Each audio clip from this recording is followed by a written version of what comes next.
नमस्कार मित्रांनो, urban cloud YouTube चॅनलवर मी तुमचं सगळ्यांचं स्वागत करतो. राज्यसेवा मुख्य परीक्षा 2023 पेपर ॲनालिसिसची सिरीज आपण सुरू केली आहे. या सिरीजमधला जो पहिला व्हिडिओ होता इतिहासाचा तो आपण कव्हर केला. आज आपण त्याचा पुढचा जो भाग आहे जिओग्राफी तो आज आपण कंप्लीट करणार आहोत. 2023चे मेन्सचे पेपर खूप दिवसापासून मुलांची मागणी होती की सर तुम्ही 2023चे पेपर घ्या. त्यानुसार आपण आता ही सिरीज चालू केलेली आहे. यापूर्वीचे जे काही व्हिडिओ आहेत आपले 2019चे 20, 21 आणि 22चे ते जर तुम्ही बघितलेले नसतील तर आधी तुम्ही नक्की बघा. तुम्हाला मेन्ससाठी खूप त्याचा फायदा होणार आहे. तुम्ही आमच्या प्लेलिस्टमध्ये जाऊन ते चेकआउट करू शकता. तर बघा मित्रांनो, 21 जानेवारी 2024ला GS1चा पेपर झालेला होता. त्यातला आपण ऑलरेडी 60 क्वेश्चन कवर केलेले आहेत. आता पुढचे जे क्वेश्चन्स आहेत ते जिओग्राफीचे आहेत. तर चला तर मग जास्त वेळ न घेता आपण आपल्या टॉपिकला सुरुवात करू. सर्वप्रथम तुम्ही टॉपिक सुरू करण्यापूर्वी सिलेबसची कॉपी तुमच्यासोबत ठेवा, जेणेकरून तुम्हाला समजेल की आपण जे काही प्रश्न घेतो आहे ते कोणत्या टॉपिकवर विचारलेले आहेत.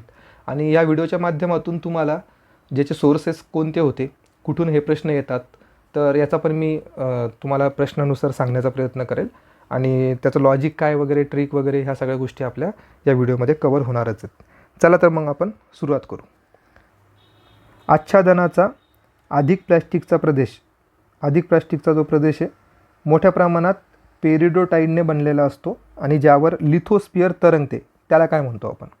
म्हणजे असा आपल्याला भाग विचारता येत की ज्याच्यावर लिथोस्फिअर हे तरंगतं आहे त्या भागाला काय म्हणतात. ऑप्शन आहे अस्थिनोस्फिअर, मोनोस्फिअर, महासागर ब्लॉक की मेझोस्फिअर. ठीक आहे, तर तुम्हाला याचं उत्तर माहितीच असणार आहे. याचं उत्तर असणार आहे अस्थिनोस्फिअर. ठीक आहे, अस्थिनोस्फिअरमध्ये काय होत असतं, जे काही मॅक्झिमम जे ॲक्टिव्हिटी असतात, अर्थक्वेक झालं, ज्वालामुखी झालं, तर तिथला जो ज्वालामुखीमध्ये जो लावा बाहेर येत असतो तर त्याचा जो मेन सोर्स आहे तो काय असतो, आपला अस्थिनोस्फिअर असतो. बघा तुम्हाला या फोटोमध्ये क्लिअर होऊन जाईल. हे आपलं पृथ्वीचा अंतरंगाचं एक छोटीशी इमेज आहे. यामध्ये तुम्हाला इथे दिसते बघा अस्थिनोस्फिअर. ठीक आहे, तर अस्थिनोस्फिअर हा कुठं असतो तर लिथोस्फिअरच्या खाली असतो. ठीक आहे, लिथोस्फिअरमध्ये काय असतं, क्रस्ट असतो. आपले जे वरचं आहे महासागर आणि खंड हे कशामध्ये येतात, लिथोस्फिअरमध्ये येतात. लिथोस्फिअर हे कशावर तरंगतं आहे, ॲस्थिनोस्फिअरवर. ठीक आहे, ॲस्थिनोस्फिअर झालं. हा कशाचा भाग असतो, मेंटलचा भाग असतो. त्यानंतर आपण कोर जर बघितलं तर कोरचे दोन भाग तुम्हाला माहिती आहे. जो आउटर असतो कोर तो लिक्विडचा असतो आणि जो इनर असतो तो सॉलिडचा असतो. ठीक आहे, याचं उत्तर काय असणार आहे, ॲस्थिनोस्फिअर. चला पुढे जाऊयात.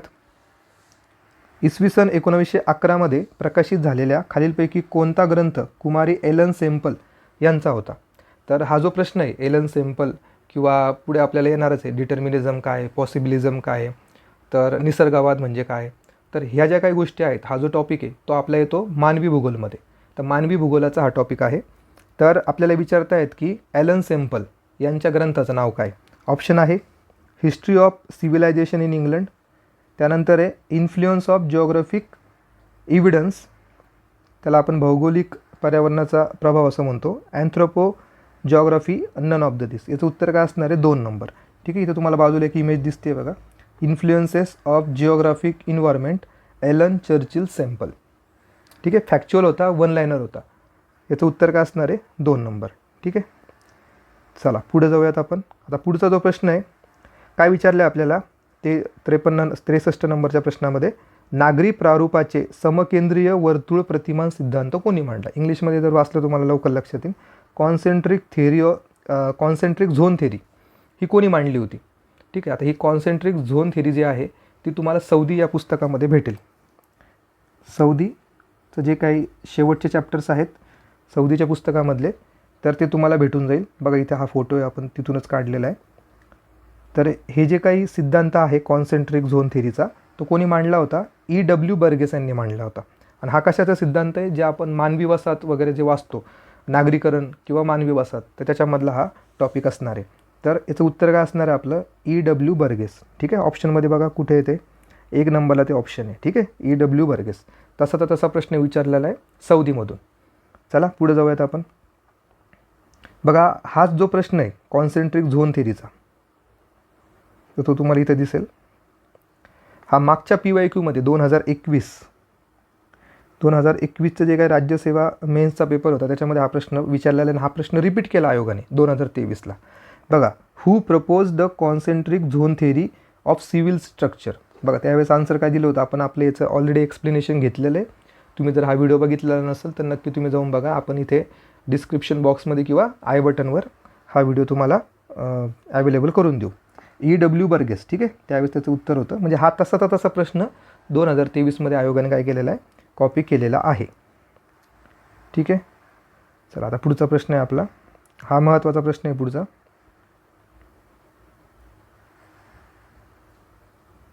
चला 64 नंबरचा प्रश्न असा आहे, ब्लाश, बोमेन आणि ब्रुन्स या भूगोलतज्ञांनी कोणत्या विचारसरणीचे समर्थन केले आहे? ऑप्शनमध्ये आहे शक्यतावाद, अशक्यतावाद, मूळतत्ववाद आणि वरीलपैकी सर्व. ठीक आहे. आता ह्या ज्या कन्सेप्ट आहेत त्या आपण आधी समजून घेऊ की नेमकी हे काय असतं. तर शक्यतावाद आपल्याला ह्या नवीन सिलेबसमध्ये हे सगळे टॉपिक ॲड केलेले आहेत आयोगाने. ठीक आहे. शक्यतावाद म्हणजे काय, त्याला आपण इंग्लिशमध्ये पॉसिबिलिझम म्हणतो.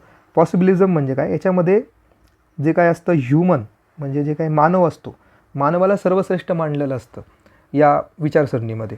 म्हणजे मानव हा सर्वोच्च बिंदू आहे, मानव हा सर्वोच्च स्थानी असला पाहिजे, हे कोणी सांगितलेलं आहे, पॉसिबिलिझमने. ठीक आहे. डिटर्मिनिझमला आपण म्हणतो निसर्गवाद आणि यांनी फोकस केलेला असतो नेचरवर. ठीक आहे. निसर्गाला सर्वोच्च मानलेलं असतं या विचारसरणीमध्ये, निसर्गाला सर्वोच्च मानलेलं असतं. इतक्या कन्सेप्ट तुम्हाला माहिती पाहिजे. ठीक आहे. तर ह्या दोनच कन्सेप्ट सध्या आपल्याला महत्त्वाचे आहे. आणि अजून एक तिसरी कन्सेप्ट असते, त्याला आपण गो अँड स्टॉप विचारसरणी असं म्हणतो, किंवा त्याला अजून एक दुसरं नाव आहे निओ डिटर्मिनिझम.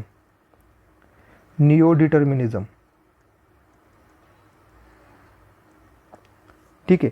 तर मग हे जे तीन विचारवंत इथे दिलेले आहेत, ब्लाश, बोमेन आणि ब्रुन्स, तर हे कशाशी निगडीत आहेत, तर हे शक्यतावादाशी निगडीत आहेत. तर यांनी कोणती थिअरी मांडली होती, पॉसिबिलिझम ती थिअरी मांडली होती. म्हणजे आपलं उत्तर काय असणार इथे 64चं 1 नंबर. तर असाच प्रकारचा प्रश्न हा मागच्या PYQमध्ये पण विचारलेला आहे बघा आयोगाने, इथं तुम्हाला दिसत असेल. ठीक आहे. काय विचारलं होतं मागच्या वेळेस, मनुष्य क्रियाशील असल्याने तो निसर्गाचे रहस्य जाणून पर्यावरणात बदल घडवून जीवनाचा मार्ग काढतो, ही विचारसरणी कोणती? म्हणजे इथं काय आहे, मनुष्य क्रियाशील आहे. ठीक आहे. मनुष्य म्हणजे इथं मानवाला महत्त्व दिलेलं आहे, तर ती कोणती असणार आहे, पॉसिबिलिझम. ठीक आहे. आत्ताच आपण इथं बोललो होतो बघा, ह्युमन म्हणलं तर पॉसिबिलिझम असणार आहे. ठीक आहे. आणि अशक्यतावाद म्हणजे डिटर्मिनिझम म्हणलं तर काय असणार आहे, निसर्ग असणार आहे. निसर्ग हा सर्वोच्च स्थानी असतो. तसाच प्रश्न हा विचारला होता मागच्या वेळेस, त्याचं उत्तर काय होतं, पॉसिबिलिझम. तर इथं तिन्ही कन्सेप्ट दिलेला आहे बघा आयोगाने, शक्यतावाद, अशक्यतावाद, थांबा वजा. त्याचे फक्त वेगवेगळे नावं आहेत, ते इंग्लिशमध्ये बदलतात. इथं बघा पॉसिबिलिझम आहे, इथं डिटर्मिनिझम आहे, इथं स्टॉप अँड गो आहे. तर तुम्हाला याच्यासाठी होमवर्क काय असू शकतो, तुमचा होमवर्क काय आहे की शक्यतावाद ही जी विचारसरणी ती मांडणारे भूगोलतज्ञ कोण होते, डिटर्मिनिझम मांडणारे भूगोलतज्ञ कोण होते, आणि stop and go he theory मांडणारे भूगोलतज्ञ कोण होते, याच्यावर वारंवार आयोगाने काय केलेलं आहे, प्रश्न विचारलेले. तर स्टॉप अँड गो त्याला आपण निओ डिटर्मिनिझम म्हणतो. त्याचे सर्वात महत्त्वाचे जे भूगोलतज्ञ आहेत ते कोण आहेत, ग्रिफिथ टेलर. ठीक आहे. हे नाव तुम्ही चांगलं लक्षात ठेवा, ग्रिफिथ टेलर. हे कशाच्या निगडीत आहेत, आपलं निओ डिटर्मिनिझम. ठीक आहे. अशा पद्धतीने हा प्रश्न होता. 2 प्रश्न विचारलेले आयोगाने या कन्सेप्टवर 2023मध्ये. तुम्हाला ही बेसिक कन्सेप्ट आता क्लिअर झाली, त्याच्यामुळे आता तुम्हाला फक्त याचा फॅक्च्युअल डेटा पाठ करायचा आहे. पुढचा प्रश्न असा आहे, प्रधानमंत्री आवास योजना शहरी मिशन हे कोणत्या दिवशी सुरू करण्यात आलं होतं? हा सरळ फॅक्च्युअल प्रश्न आहे. याचं उत्तर तुम्हाला माहितीच पाहिजे. तुम्ही HRDमध्ये पण ही योजना जी असते ती केलेली असते. याचं उत्तर असणार आहे 25 जून 2015. ठीक आहे. आता ह्या योजनांच्या तारखा आणि ह्या कधी अंमलबजावणी याची झालेली होती, तर त्या सगळ्या गोष्टी या फॅक्च्युअल गोष्टीमध्ये येतात आणि ते तुम्ही पाठांतराशिवाय याला पर्याय नसतो. चला पुढच्या क्वेश्चनवर जाऊ.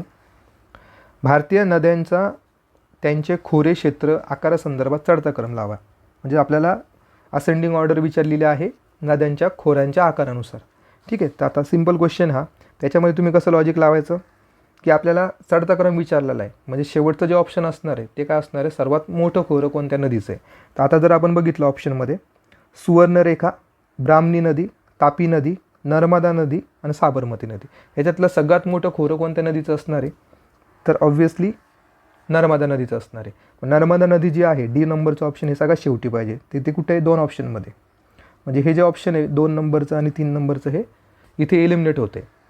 आता इथं जर बघितलं आपण D जर शेवटी असेल तर नर्मदेच्या नंतर कोणती सगळ्यात मोठी नदी, आपल्याला माहिती आहे तापी.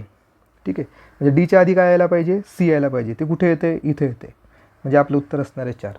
बाकीचे ऑप्शन पण बघायचे तुम्हाला, इथे गरज पडायला नाही पाहिजे. ठीक आहे, सोपा होता हा प्रश्न. याचं उत्तर काय असणार आहे, 4. म्हणजे सर्वात छोटी कोणती याच्यापैकी आकारानुसार, सुवर्णरेखा. सुवर्णरेखाच्या नंतर साबरमती, साबरमतीच्या नंतर ब्राह्मणी नदी, ब्राह्मणी नदीच्या नंतर तापी, नंतर नर्मदा नदी. नद्यांवरचा प्रश्न होता तो. पुढचा प्रश्न आहे आपला,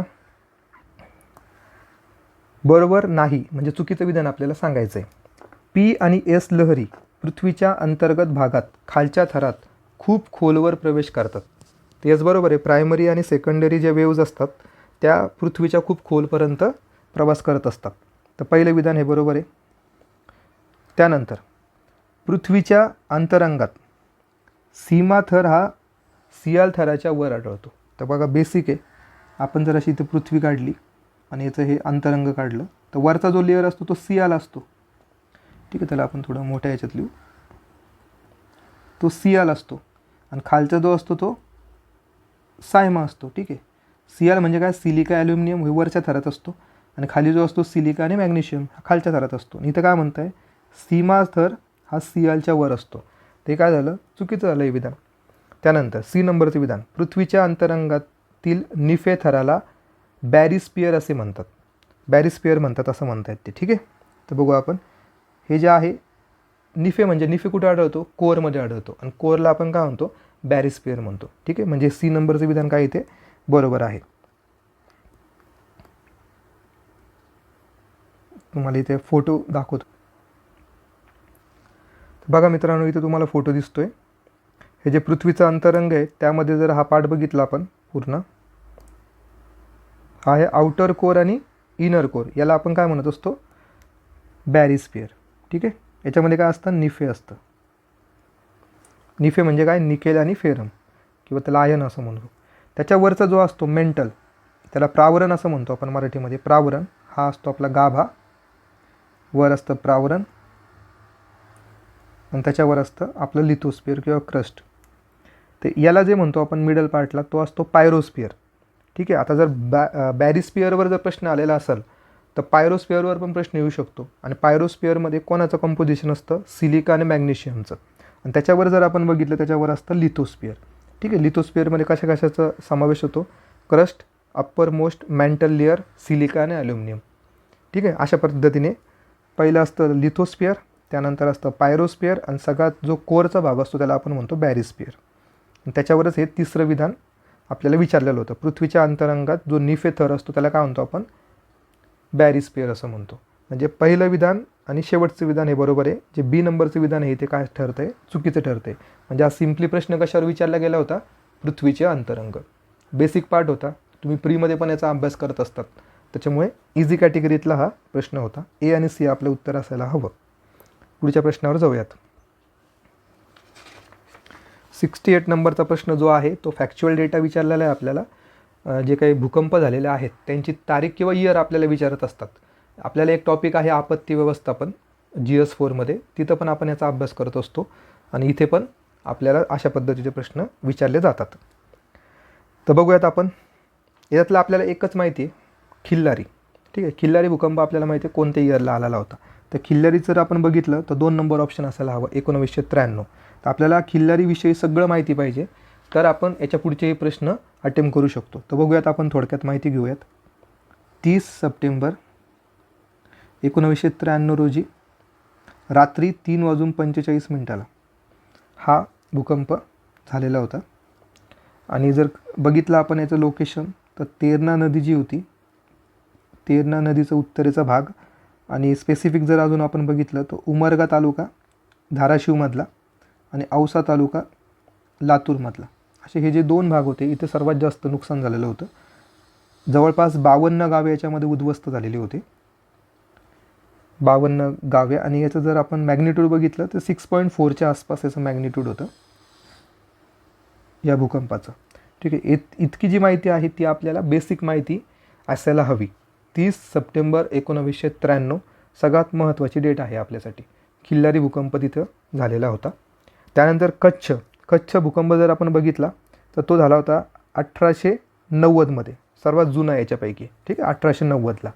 त्यानंतर बघितलं आपण कांगडा जर बघितला तर 1905 त्याची तारीख आहे 4 एप्रिल 1905.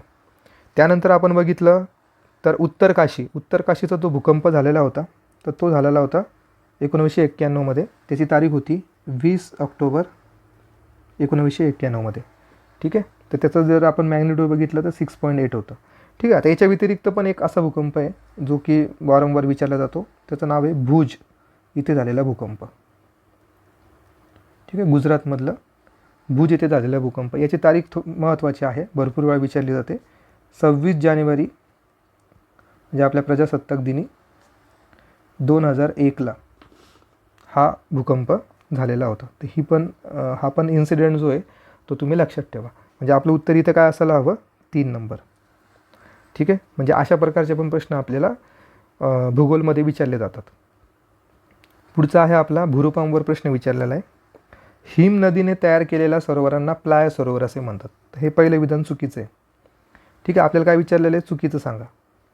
ठीक आहे, तर का चुकीचं आहे, कारण की प्लाया सरोवर जर आपण बघितलं तर प्लाया सरोवर कशामुळे तयार होतं, तर प्लाया सरोवर हे वारा व पाणी यांच्या संयुक्त हे कार्य असतं, यांच्या दोघांपासून हे तयार होत असतं प्लाया सरोवर. आणि याचा जो सोर्स आहे तो काय आपला सौदी सरांचं पुस्तक. ठीक आहे, सौदी सरांच्या पुस्तकांमध्ये तुम्हाला हे प्लाया सरोवर आढळून येईल. त्याच्यामध्ये एक तक्ता दिलेला आहे भूरूपांचा, त्या भूरूपांच्या तक्त्यामध्ये प्लाया सरोवर आपल्याला दिलेलं आहे. ठीक आहे, म्हणजे वाऱ्यापासून तयार होणारे जे भूरूप आहेत त्याच्यामुळे तुम्ही शोधू शकता. त्याच्यामुळे पहिलं विधान हे चुकीचं आहे. मग पहिलं जर चुकीचं असेल तर आपलं ऑप्शन काय असू शकतं, हे तर नसणार आपलं पहिलं चुकीचं म्हणल्यावर.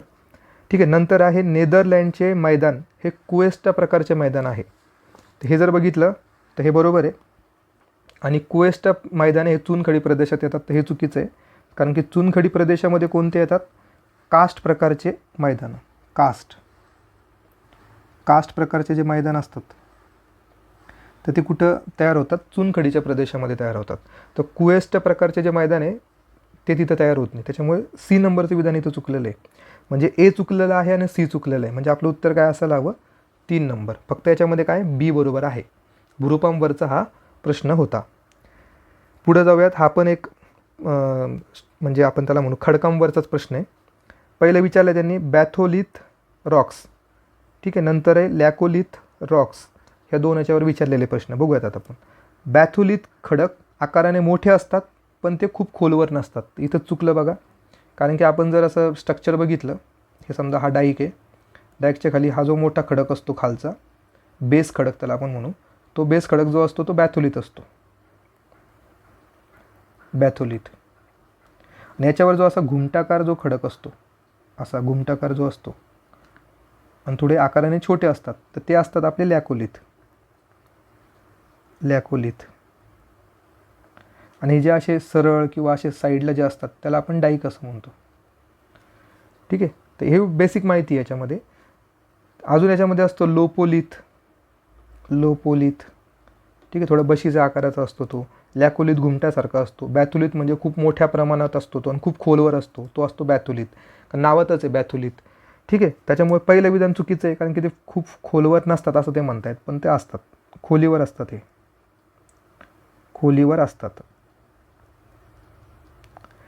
त्यानंतर लॅकोलिथ खडक आकाराने लहान असतात, हे बरोबर आहे, पण खूप खोलवर असतात, हे चुकीचं आहे. ठीक आहे, ते वर असतात, मीडियम किंवा मध्यम लांबीवरती असतात. त्यानंतर स्टॉक खडक हा अग्निजन्य प्रकारचा खडक आहे.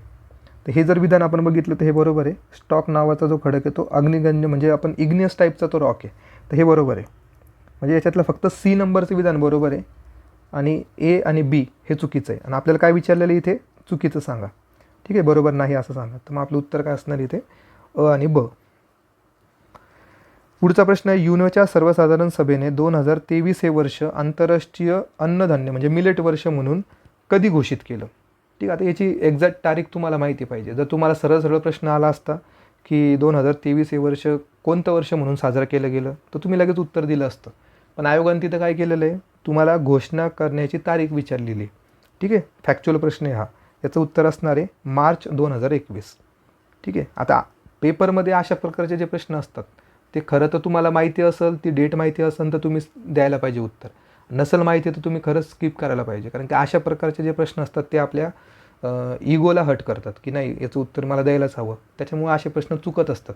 सोपे जरी असले पण तुम्हाला ती डेट माहिती पाहिजे. पुढचा प्रश्न आहे थोडा वेगळ्या अँगलचा विचारलेला आहे आयोगाने, तर तो बघूयात आपण कसा आहे. MM1, MM2 आणि MM3 हे मिशन जे आहे ते भारत सरकारच्या कोणत्या क्रांतीशी निगडीत आहे? थोडा डिफिकल्ट क्वेश्चन आहे आणि थोडा करंटशी पण निगडीत हा क्वेश्चन आहे. त्याचं आपण आता सोर्सेस बघू काय. तर आपण इथं गुगल वगैरे केलं तर आपल्याला भेटून जाईल. नॅशनल बी कीपिंग हनी मिशन, ठीक आहे, त्याला आपण म्हणतो NBHM. हे जे मिशन आहे हे मिशन आलं होतं 2019-20मध्ये. याचं लॉंग फॉर्म आपल्याला कळाला की बी कीपिंग म्हणजे जे काही मधाचं जे उत्पादन आहे, मधाच्या उत्पादनाच्या निगडीत हे मिशन आहे.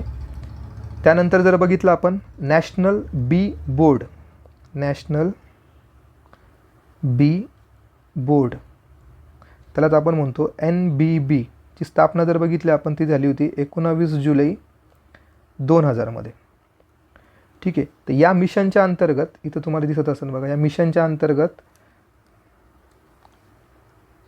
R&D अंडर 3 मिनी मिशन्स, म्हणजे ते MM काय आहे ते mini mission, mini mission 1, mini mission 2 आणि मिनी मिशन 3. हे कशाच्या निगडीत येतं इथं दिलेलं आहे बघा, स्वीट रिव्होल्यूशन. ठीक आहे, कशाच्या अंतर्गत येते? आपल्या स्वीट रिव्होल्यूशनच्या अंतर्गत येते. आणि आपल्याला जर प्रश्न बघितला आपण तर बघा प्रश्न काय विचारतायत ते, हे जे काही मिशन आहेत ते कोणत्या क्रांतीशी निगडीत आहे? ते काय मधुर क्रांती किंवा स्वीट रिव्होल्यूशन.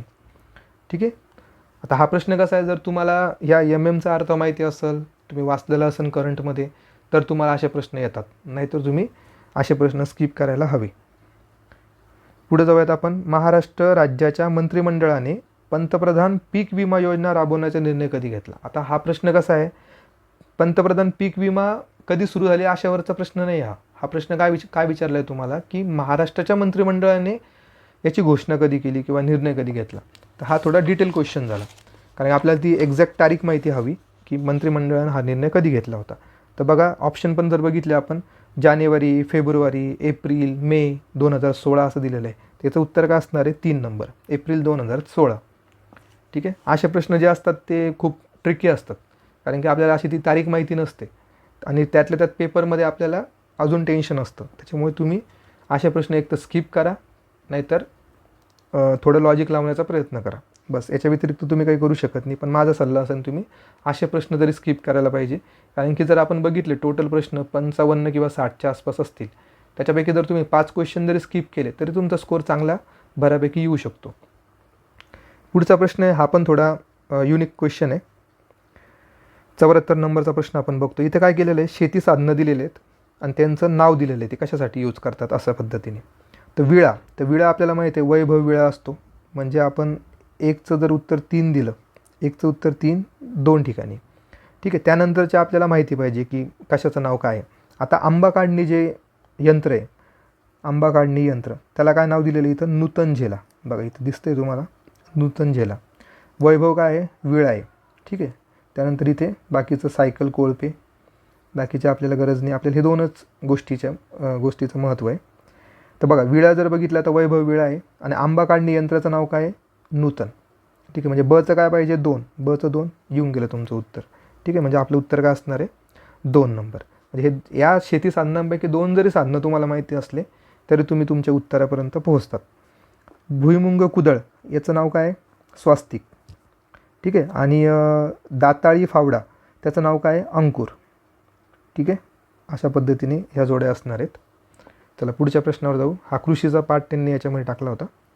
पुढचा प्रश्न फार इंटरेस्टिंग आहे आणि एकदम छान प्रश्न विचारलेला आहे इथे आयोगाने, आणि तुम्हाला थोडं डोक्याला चालना देण्यासारखा प्रश्न आहे हा, आणि छान प्रश्न आहे. तर बघा इथं काय केलं आहे, किल्ले दिलेले आहेत आणि बाजूला त्याचं अक्षवृत्त दिलेलं आहे, म्हणजे आपल्याला लॅटिट्यूड सांगायचं आहे त्या किल्ल्यांचं. सर्वात आधी तर तुम्हाला किल्ले माहिती पाहिजे, ते कोणत्या जिल्ह्यात आहे ते माहिती पाहिजे, आणि त्यानंतर मग तुम्ही कशाचा विचार करणार आहे? त्या लॅटिट्यूडचा विचार करणार आहे. पण याच्यामध्ये एक छोटी ट्रिक पण आहे. या सगळ्या किल्ल्यांपैकी सगळ्यात उत्तरेला कोणता किल्ला आहे? तर दौलताबाद. त्यालाच आपण देवगिरी किल्ला असं म्हणतो. तर दौलताबाद सगळ्यात वर आहे, आणि मग आपल्याला माहिती आहे की याच्यातलं लॅटिट्यूड सगळ्यात वरचं लॅटिट्यूड कोणतं असणार आहे? ते 19 असणार आहे. ठीक आहे, त्याच्यावरून तुम्ही लॉजिक लावू शकता. बचं काय पाहिजे 2 नंबर, बचं 2 नंबर एकाच ठिकाणी, लगेच तुमचं उत्तर येऊन जातं. ठीक आहे, म्हणजे असे क्वेश्चन काय असतात तुमच्या सायकोलॉजीसोबत खेळतात, की तुम्हाला बघितलं असं वाटतं की अरे इतके मोठे लॅटिट्यूड मी कसं लक्षात ठेवू, किती अवघड क्वेश्चन आहे हा.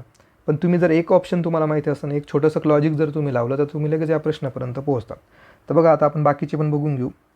आता हा जो मॅप आहे बाजूला आपल्या किल्ल्यांचा मॅप दिलेला आहे, त्याच्यामुळे तुम्हाला कळेल की औरंगाबाद म्हणजे छत्रपती संभाजीनगर या जिल्ह्यामध्ये दौलताबाद किल्ला आहे. ठीक आहे, तो सगळ्यात उत्तरेकडे या ऑप्शनपैकी. त्यानंतर आपण जर पुण्यामध्ये गेलो तर पुण्याला तुम्हाला कोणता किल्ला दिसेल, बघा इथं पुण्याला नाही, सातारामध्ये तुम्हाला प्रतापगड दिसेल. ठीक आहे, प्रतापगड झाला. त्यानंतर नळदुर्ग आपल्या ऑप्शनमध्ये, तर नळदुर्ग कुठे आहे बघा, आता इथे उस्मानाबादमध्ये बघा नळदुर्ग इथे कुठेतरी आहे. ठीक आहे, थोडा आपल्या इथे कट झाला आहे तो, तर तो तिथे आहे. आणि त्यानंतर आपल्याला काय शोधायचं आहे, यशवंतगड. तर यशवंतगड जर बघितला आपण तर तो येतो इथं आपल्या रत्नागिरीमध्ये. ठीक आहे, अशा पद्धतीने हे 4 स्पॉट आहेत. तर दौलताबाद हा सगळ्यात वर आला, त्यानंतर प्रतापगड आला, त्यानंतर हा नळदुर्ग आला आणि त्यानंतर आपला यशवंतगड आला. ठीक आहे, अशा पद्धतीने धाराशिवमध्ये आहे नळदुर्ग. ठीक आहे, तर असा मॅप तुम्हाला माहिती हवा आणि त्यातल्या त्यात तुम्हाला किल्ल्यांचं लोकेशन माहिती हवं, तेव्हा तुम्ही हा प्रश्न सॉल्व करू शकता.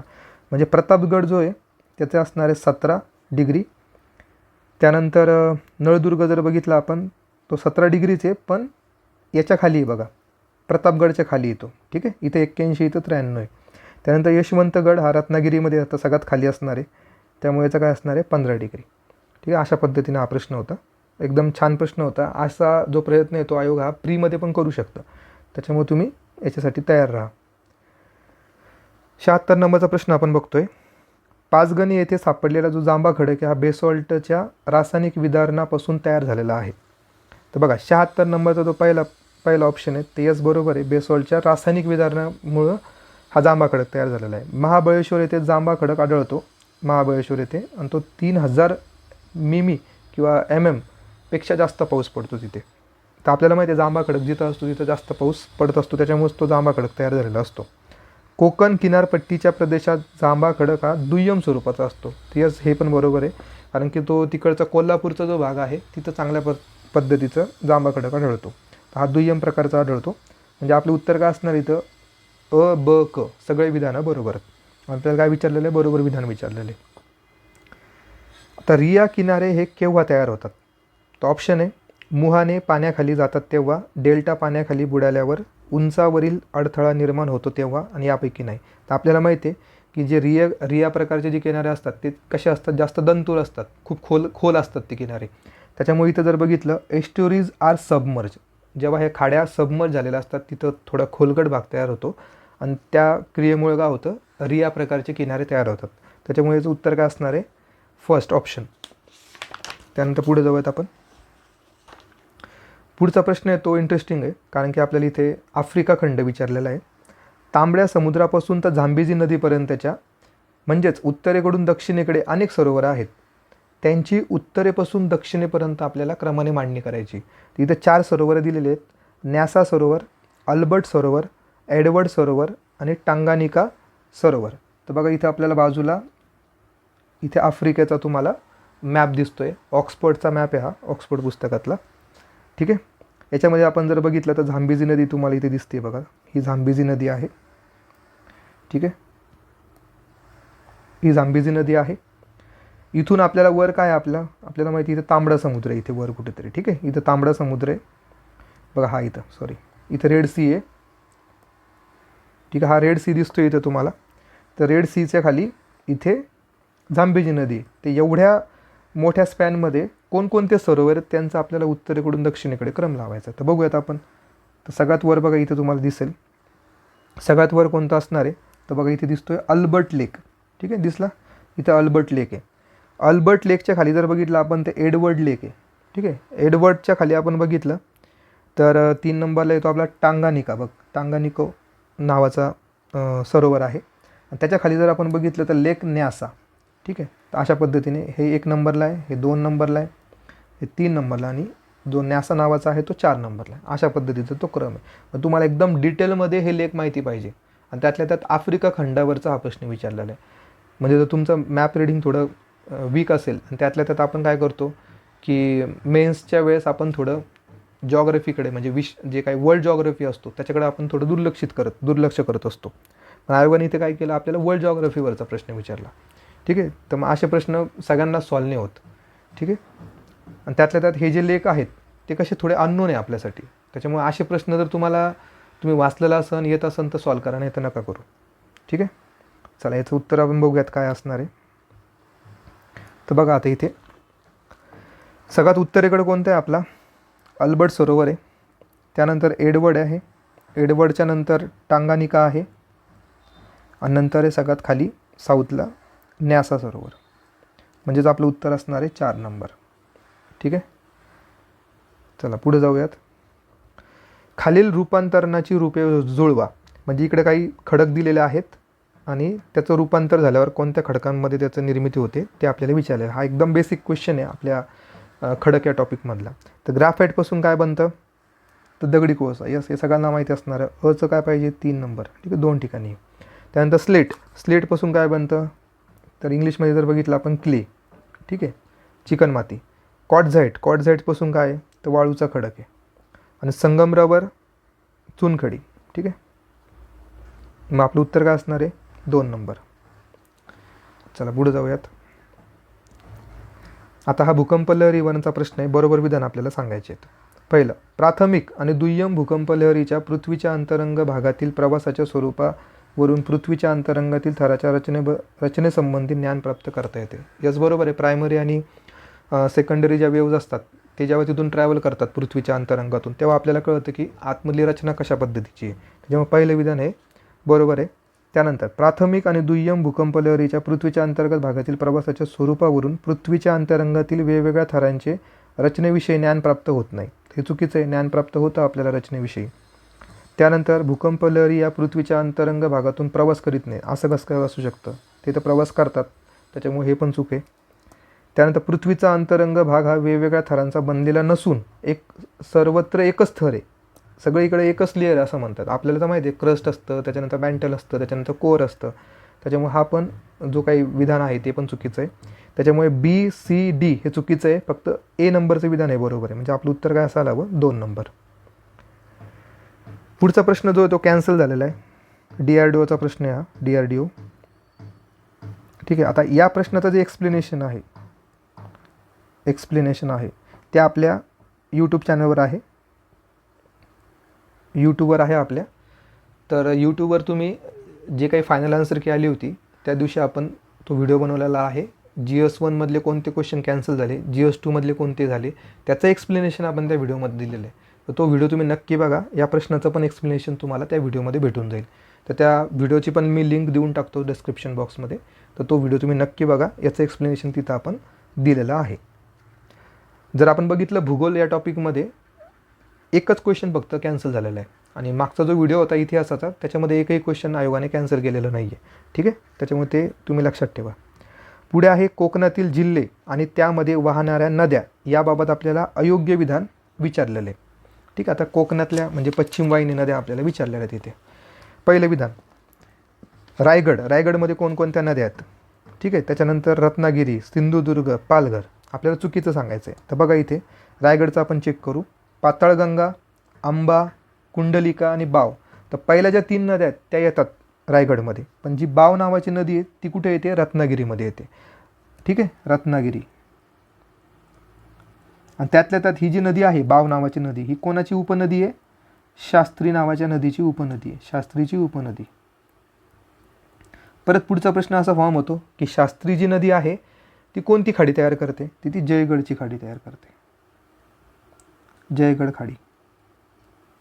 ठीक आहे, त्याच्यामुळे ह्या बाव नावाच्या ऑप्शनमुळे आपलं पहिलं विधान चुकतं आहे. त्याच्यामुळे आपलं उत्तर काय असणार आहे 1 नंबर. बाकीचं वाचायची पण आपल्याला गरज नाही आहे. पुढचा प्रश्न बरोबर विधान आपल्याला सांगायचं आहे. कोकणात ओली शेती केली जाते. ठीक आहे, म्हणजे wet agriculture is practised in Konkan. तर बरोबर आहे, कोकणामध्ये जास्त प्रमाणात पर्जन्य होतं, पाऊस पडतो.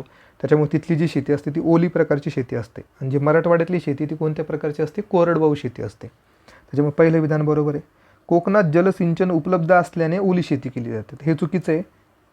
जलसिंचन उपलब्ध न असल्यामुळे नाही, तर तिथं पर्जन्यच जास्त होते, पाऊसच जास्त पडतो, नद्यांना ऑलरेडी जास्त पाऊस म्हणजे पाणी असतं आणि त्याच्यामुळे तिथे विशेष असं काही जलसिंचनाची सुविधा उपलब्ध नाही आहेत. फक्त जे काही मान्सून असतो, मान्सूनमुळे जे काही मिळणारं पाणी आहे त्या पाण्यामुळे तिथली शेती काय असते, ओली शेती असते. त्याच्यामुळे ब नंबरचं विधान इथं चुकीचं आहे. त्यानंतर जांभा दगडाच्या अस्तित्वामुळे दक्षिण कोकणात लागवडीखालील क्षेत्र कमी आहे, ते यस बरोबर आहे. कारण की जांभा दगडाचे जे काही त्याच्या दगडापासून बनवलेले जे काही मृदा असते त्या मृदेमध्ये पीक हे चांगल्या प्रकारे येत नाही, कारण की त्याच्यामध्ये जे सेंद्रिय घटक वगैरे जे असतात, जे पिकांसाठी महत्त्वाचे असतात, ते थोडे कमी असतात. त्याचं कंपॅरिझन जर आपण रेगुलर मृदेसोबत केलं, काळ्या मृदेसोबत केलं किंवा तांबड्या मृदेसोबत केलं, तर त्यांची उत्पादकता ही थोडी जास्त असते. त्याच्यामुळे लागवडीखालील क्षेत्र इथे कमी असतं, तर हे विधान बरोबर आहे. म्हणजे आपलं उत्तर काय असायला हवं, ए आणि सी बरोबर, म्हणजे आपलं 1 नंबरचं ऑप्शन असायला हवं. त्यानंतर डॅश डॅश हे भूगोल, कार्टोग्राफी, गणिताच्या ज्ञानावर आणि अर्थातच इलेक्ट्रॉनिक्स क्षेत्रातील प्रगतीवर आधारित आहे. त्याचं उत्तर काय असणार आहे, सिम्पल आहे, GIS. ठीक आहे, आपल्या सिलेबसचाच भाग येतो. खालीलपैकी कोणता जिल्हा हा कायनाईट खनिज उत्पादनासाठी प्रसिद्ध आहे, याचं उत्तर असणार आहे भंडारा. फॅक्च्युअल प्रश्न आहे. आता यामध्ये जर तुम्हाला होमवर्कसाठी बघितलं तर डोलोमाईट तुम्ही बघून घ्या, बॉक्साईट तुम्ही बघून घ्या, ठीक आहे, क्रोमाईट बघून घ्या, क्रोमाईट, डोलोमाईट, बॉक्साईट. ठीक आहे, आणि बाकीचे जे काही मायनर जे गौण खनिजे असतात तर त्याच्याविषयी तुम्ही जास्त माहिती घ्या, कारण की जे बेसिक असतात, मॅग्नीज झालं, आयर्न झालं, बाकीचे जे आहेत जे जास्त प्रमाणात आढळतात, तर त्याच्यावर प्रश्न आता थोडे कमी येत आहेत. थोडं ऑडवाले जे असतात ते थोडे कमी प्रमाणात आढळतात, त्याच्यावर प्रश्न विचारण्याचा ट्रेंड थोडा दिसतोय. पुढे भूकवच व प्रावरण यांच्या दरम्यान असणाऱ्या थरास काय म्हणतात. आता हा जो प्रश्न आहे, हा प्रश्न समजून घेण्याच्या पूर्वी आपण थोडी एक्स्ट्रा माहिती घेऊ, जेणेकरून तुमचं याच्यावरचे कोणता पण जर प्रश्न आला तुम्हाला या डिस्कंटिन्युटीवर किंवा विलगता आपण त्याला म्हणतो, तर तुमचा प्रश्न चुकायला नाही पाहिजे. त्या अनुषंगाने आपण आता याची माहिती घेऊ. तर बघा, इथे मी एक फोटो टाकलेला आहे, यातून तुमचे सगळे डाऊट क्लिअर होतील. आता हा जो मला इथं पृथ्वीचा अंतरंग दिसतोय, ठीक आहे, अशा पद्धतीने हे आपण क्रॉस सेक्शन घेतलेलं आहे. ठीक आहे, आता हा जो सगळ्यात अप्पर लेअर असते तिला आपण काय म्हणतो, सियाल म्हणतो. ठीक आहे, त्याला आपण सियाल असं म्हणतो. आणि त्याच्या खालची जी लेअर असते त्याला काय म्हणतो आपण, सायमा म्हणतो. ठीक आहे, ही बेसिक माहिती आपल्याला आहेच. त्यानंतर हा जो पार्ट आहे इथून इथपर्यंत, तर याला आपण म्हणतो मॅन्टल. ठीक आहे, मराठीमध्ये बघितलं तर प्रावरण असं त्याला आपण म्हणतो. प्रावरणाचे 2 भाग पडलेले. ठीक आहे, एक आहे आपला आउटर, एक आहे इनर. त्यानंतर हा खालचा जो भाग आहे तो आपला कोर आहे, त्यालाच आपण गाभा असं म्हणतो. या गाभाचे पण 2 भाग पडलेले, एक असतो आपला आउटर कोर आणि एक असतो आपला इनर कोर. तर आउटर कोर जो असतो तो लिक्विड असतो आणि इनर जो असतो तो सॉलिड असतो. ठीक आहे, आता यांच्यामधले जे काही सेक्शन असतात, हे जे मधले सेक्शन्स असतात, हे सगळे सेक्शन जे आहेत, हे सगळे सेक्शन यांच्यामध्ये डिफरन्स असतो डेन्सिटीमध्ये. तर डेन्सिटीमध्ये डिफरन्स असल्यामुळे याला आपण काय म्हणतो, डिस्कंटिन्युटी म्हणतो किंवा विलगता असं म्हणतो. तर सगळ्यात अप्पर मोस्टला जी विलगता असते तिला आपण म्हणतो कॉनरॅड. ठीक आहे, कॉनरॅडचं मी काही इथे लिहितो आहे फक्त सी, आणि सी कॉनरॅडची विलगता कोणामध्ये असते, सियाल अँड सायमामध्ये. त्यानंतरची विलगता जर आपण बघितलं तर तिला आपण म्हणतो मोह, म्हणजे यम आपण लिहू तिथे, मोह विलगता. मोह विलगता कोणामध्ये असते, क्रस्टमध्ये आणि मॅन्टलमध्ये. ठीक आहे, क्रस्टमध्ये आणि मॅन्टलमध्ये. त्यानंतर जर बघितलं आपण मॅन्टलचे 2 भाग केलेले आपण, आउटर आणि इनर. तर हा जो जंक्शन पॉईंट आहे इथं आपण काय लिहितो, रपेटी विलगता. त्याला आपण आर म्हणून डिनोट करू, रपेटी विलगता. ते कशामध्ये असतं, अप्पर मेंटल अँड लोअर मेंटलमध्ये. त्यानंतर आपलं कोर आणि मेंटल म्हणजे गाभा आणि प्रावरण यांच्यामध्ये, आणि आपला तोच प्रश्न विचारलेला आहे, याच्यामध्ये कोणती असते, गटेनबर्ग. ठीक आहे, जी आपण त्याला डिनोट करू जीने. तर गटेनबर्ग कशामध्ये असतं, वरचं पूर्ण मॅन्टल आणि खालचं पूर्ण कोअर यांच्यामधला जो भाग असतो त्याला आपण गटेनबर्ग असं म्हणतो. आणि त्यानंतर कोअरमध्ये बघितलं आपण, ह्या कोअरमध्ये एक इनर कोअर असतं आणि एक आउटर कोअर असतं. म्हणजे वरचा लिक्विडचा भाग आणि खालचा सॉलिडचा भाग, त्याच्यामधली जी डिस्कंटिन्युटी असते त्याला आपण म्हणतो लेह. ठीक आहे, लेह तुम्ही लक्षात ठेवू शकता की वरचा भाग लिक्विड असतो, हा जो भाग आहे तो लिक्विड असतो, त्याच्यामुळे लेहमन विलगता आपण त्याला असं म्हणतो. ठीक आहे, लेहमन विलगता. ठीक आहे, मग अशा पद्धतीने सगळ्यात वरून जर आपण खाली आलो तर काय येतं आपलं CMRGL. अशा पद्धतीने आपलं काय होतं इथं शॉर्ट ट्रिक बनते. C for Conrad, M for Moho विलगता, R for Repetti, G for Gutenberg आणि L फॉर लेहमन. ठीक आहे, आणि आपल्याला विचारलेलं काय आता प्रावरण आणि भूकवच म्हणजे क्रस्ट आणि मेंटल विचारलेले. ठीक आहे, म्हणजे आपल्याला वरचं विचारलेलं आहे, सगळ्यात वरचं क्रस्ट आणि मेंटल. बघा इथे क्रस्ट आणि मेंटल दिसते तुम्हाला, म्हणजे कोणती असणार आहे मोह विलगता असणार आहे. ठीक आहे, बघूयात आपण ऑप्शनमध्ये आहे का. ठीक आहे, बी नंबरचं ऑप्शन आहे. ठीक आहे, 86चं मग उत्तर काय असणार आहे आपलं फक्त ब बरोबर. ठीक आहे, मोह विलगता. तर बघा तुम्ही हे पाठ करून घ्या, CMRGL ही आपली ट्रिक आहे. ठीक आहे, वरून खाली यायचं. पुढे जाऊयात. उत्तरेकडून दक्षिणेकडे महाराष्ट्रातील खाड्यांचे स्थान दर्शवा. 2 प्रश्न आलेले खाड्यांवरचे. तर बघूयात आपण उत्तरेकडून दक्षिणेकडे. पहिला ऑप्शन आहे राजापूरची खाडी, दाभोळची खाडी, विजयदुर्गची खाडी आणि तेरेखोलची खाडी. तर सगळ्यात महत्त्वाचं म्हणजे काय, तेरेखोलची जी खाडी आहे ती सगळ्यात साऊथला आहे, हे तर आपल्याला माहीतच आहे. ठीक आहे, आणि बाकीचे क्रम काय असणार आहे याचं डायरेक्टली आपण उत्तर देऊन टाकू. 1 नंबर याचं उत्तर असणार आहे. ठीक आहे, आता बघूयात हे कोणकोणत्या नदीवर आहे. तेरेखोलची खाडी ही तेरेखोलच्या नदीवर आहे. विजयदुर्गची खाडी शुक नावाच्या नदीवर आहे. दाभोळची खाडी वशिष्ठीवर आहे. ठीक आहे, वशिष्ठी नावाच्या नदीवर आहे. राजापूरची खाडी नदी नाही आहे. ठीक आहे, तर आपण जर बघितलं ए म्हणजे काय, राजापूरची खाडी सगळ्यात वर आहे. 2 नंबरला त्याच्या खाली दाभोळची खाडी आहे, त्याच्यानंतर विजयदुर्गची खाडी आणि सगळ्यात खाली कोणती आहे तेरेखोलची खाडी. ठीक आहे, उत्तरेकडून दक्षिणेकडे क्रम. पुढे जाऊयात. भारतात खालीलपैकी कोणता गटपर्वत आहे. गटपर्वताचा प्रकार आहे किंवा आपण त्याला म्हणतो ब्लॉक माउंटेन. जगात जर बघितलं तर ब्लॅक फॉरेस्ट नावाचं जे काही माउंटेन आहे जर्मनीमधलं ते ब्लॉक माउंटेनचा प्रकार आहे. पण आपल्याला भारतातलं विचारताय तर याचं उत्तर असणार आहे मेघालय पठार. ठीक आहे, लडाखचं नाही आहे, दख्खनचं पण नाही आहे. दख्खनचं तर आपल्याला माहिती आहे लावापासून तयार झालेलं आहे, आणि केदारनाथ पण नाही. तर याचं उत्तर काय असणार आहे मेघालय पठार. ठीक आहे, सोपा होता प्रश्न हा पण. त्यानंतरचा पुढचा प्रश्न बघू. वस्तीवर प्रश्न विचारलेला आहे. विखुरलेली वस्ती, त्यालाच इंग्लिशमध्ये आपण म्हणतो डिस्पर्स्ड सेटलमेंट. नंतर आहे स्कॅटर्ड सेटलमेंट. या 2 सेटलमेंटवरचे प्रश्न आहेत. विखुरलेली वस्ती म्हणजे गृहसमूहांची अंतरात्मक विलगता होय. यस, तर पहिलं विधान बरोबर आहे. ते जे काही होम ग्रुप असतात त्या होम ग्रुपमध्ये काय असतं अंतरात्मक विलगता असते, त्याला आपण विखुरलेली वस्ती म्हणतो. म्हणजे दूर दूर घरं लोकांचे वसलेले असतात, अंतरात्मक विलगता असते घरांमध्ये. तर पहिलं विधान बरोबर आहे. त्यानंतर नैसर्गिक परिस्थिती मानवी जीवनासाठी अनुकूल असेल तिथे विखुरलेल्या वस्त्या आढळतात. तर बघा इथं जर बघितलं अनुकूल हा शब्द नसून इथं काय असायला हवं होतं प्रतिकूल शब्द असायला हवा होता. कारण की जर विखुरलेल्या वस्त्या असतील तर तिथं मानवी जीवनासाठी ती परिस्थिती कशी असणार आहे प्रतिकूल असणार आहे. ठीक आहे, तिथं सामाजिक सेवा उपलब्ध नसणार, तिथे भरपूर धोका असणार आहे. त्याच्यामुळे इथं प्रतिकूल शब्द पाहिजे होता, त्याच्यामुळे हे चुकलं विखुरलेल्या वस्तीच्या बाबतीत. त्यानंतर विखुरलेल्या वस्त्या सर्व सोयींनी युक्त असतात का, तर नसतात. कारण की त्या दूर दूर बसलेल्या असतात, त्याच्यामुळे तिथे सगळ्या सोयी उपलब्ध व्हायला थोडा वेळ लागतो. जर तुम्ही दुर्गम डोंगराळ भागामध्ये बघितलं तर तिथं प्रत्येक सोयी सुविधा उपलब्ध नसतात. त्यानंतर विखुरलेल्या वस्त्या मैदानी प्रदेशात आढळतात, हे चुकीचं आहे. ह्या ज्या शक्यतो कुठे आढळतात डोंगराळ भागामध्ये आढळतात. ठीक आहे, म्हणजे बी सी आणि डी हे चुकीचं आहे. फक्त ए नंबरचं विधान हे बरोबर आहे. म्हणजे आपलं उत्तर काय असायला हवं ए नंबर.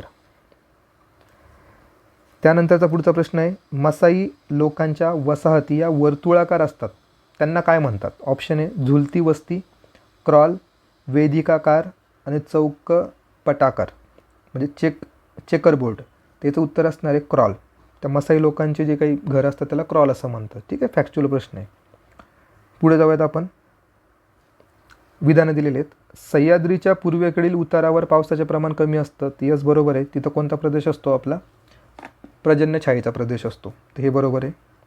त्यानंतर महाराष्ट्राच्या पूर्व भागात ईशान्य मोसमी वाऱ्यापासून थोडा पाऊस पडतो.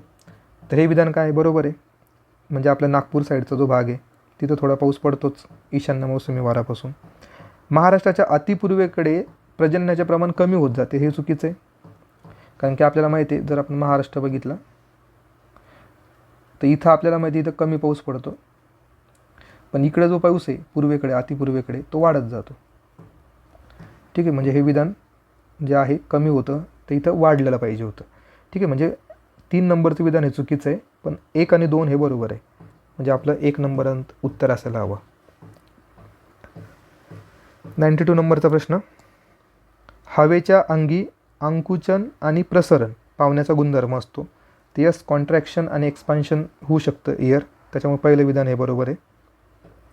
अवकाशाकडून जसे जसे भूपृष्ठाकडे खाली जावे तसा तसा दाब वाढून हवा प्रसरण पावते. तर एक गोष्ट आपल्याला माहिती आहे की जर दाब वाढत असेल, दाब हा वाढत असेल तर हवा प्रसरण कशाला पावणार आहे?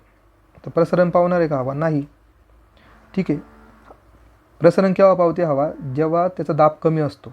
दाब कमी असतो आणि टेम्परेचर हाय असतं. टेम्परेचर जेव्हा हाय असतं तेव्हा काय होत असतं? हवा प्रसरण पावत असते.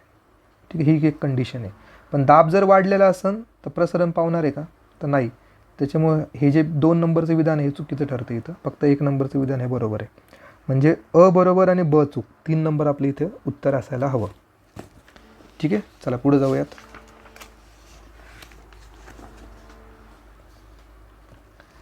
पुढचा जो प्रश्न आहे तो आपला लिंग गुणोत्तरावर आहे, आपला लोकसंख्याशास्त्रावर.